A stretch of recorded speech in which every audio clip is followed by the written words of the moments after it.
Hi friends, அஸ்ஸலாமு அலைக்கும். இன்றைக்கி நம்ம மைக்ரோவேவில் 1 மினிட் மக் கேக் சூப்பராக எப்படி செய்யலாங்கிறத பார்க்கலாம். இதுக்கு மைக்ரோவேவில் வைக்கிறதுக்கு சேஃபான காஃபி மக் இருந்தால் அந்த மாதிரி எடுத்துக்கோங்க. ஒரு 3 டேபிள் ஸ்பூன் போல் இதில் கோதுமை மாவு சேர்க்குறேன். மைதா தான் யூஸ் பண்ணுவோம், ஆனால் கோதுமை மாவில் செஞ்சு பாருங்க, ரொம்ப நல்லாயிருக்கும். இப்போ இதில் ஒரு 3 டேபிள் ஸ்பூன் போல் ப்ரௌன் சுகர் சேர்க்குறேன். நீங்கள் ப்ரௌன் சுகருக்கு பதிலாக ஒயிட் சுகர் கூட நீங்கள் சேர்த்துக்கலாம். அதில் கோதுமை மாவு 3 டேபிள் ஸ்பூன்னா அதே அளவுக்கு ஒரு 3 டேபிள் ஸ்பூன் சுகர் சேர்த்துருக்கேன். அதில் 2 டேபிள் ஸ்பூன் போல் கோகோ பவுடர் சேர்க்குறேன்.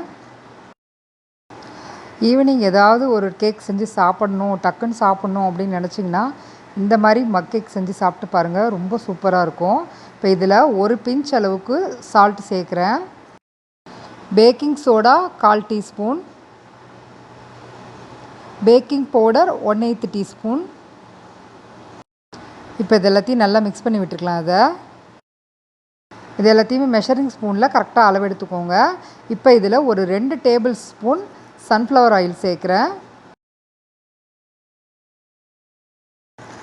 பால் ஒரு 4 டேபிள் ஸ்பூன் போல் இதில் சேர்க்குறேன். பால் இதில் காய்ச்சினது காய்ச்சாதது எது வேணாலும் சேர்த்துக்கலாம். இதில் இப்போ இதை நல்லா மிக்ஸ் பண்ணி விட்டுக்கலாம். பேக்கிங் பவுடர், பேக்கிங் சோடா, பால், ஆயில் எல்லாம் சேர்த்துருக்கிறதுனால நல்லா பொறுமையாக மிக்ஸ் பண்ணி விட்டுக்கோங்க.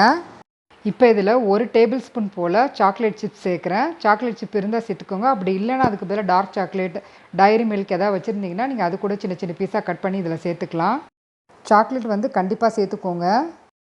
இப்போ இதுக்கு மேலேயும் அப்படியே லைட்டாக போட்டுக்கிறேன். உங்களுக்கு வேணுங்கிறத நீங்கள் போட்டுக்கலாம். அதில் அவ்வளோதான். இப்போ இதை நம்ம ஓவனில் வச்சு எடுத்துடலாம். இப்போ இதை மைக்ரோவேவில் 1 நிமிஷம் நான் வைக்கிறேன். இதை கரெக்டாக எனக்கு 1 நிமிஷம் ஆச்சு.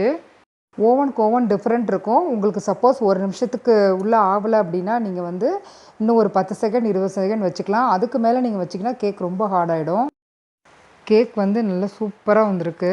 மேலே நல்லா மாய்ச்சராக இருக்குது. பார்க்கும்போதே உங்களுக்கு தெரியும், நல்லா சாஃப்டாகவும் இருக்குது. இதை இப்படியே மக் கேக் ஸ்பூன் வச்சு சாப்பிட்லாம். இந்த டேஸ்ட்டை இன்னும் அதிகப்படுத்துறதுக்கு நான் சாக்லேட் சிரப் ஊற்றுறேன். சாக்லேட் சிரப் ஊற்றி சாப்பிட்றப்ப வேறு லெவலில் இருக்கும் டேஸ்ட்டு. பசங்களுக்கு கேக் செஞ்சு கொடுக்கணுன்னு ரொம்ப ஆவலாக இருந்தீங்கன்னா இந்த மக் கேக்கை கண்டிப்பாக ட்ரை பண்ணி பாருங்கள். அடுத்த ரெசிபியில் சந்திக்கலாம். தேங்க்யூ.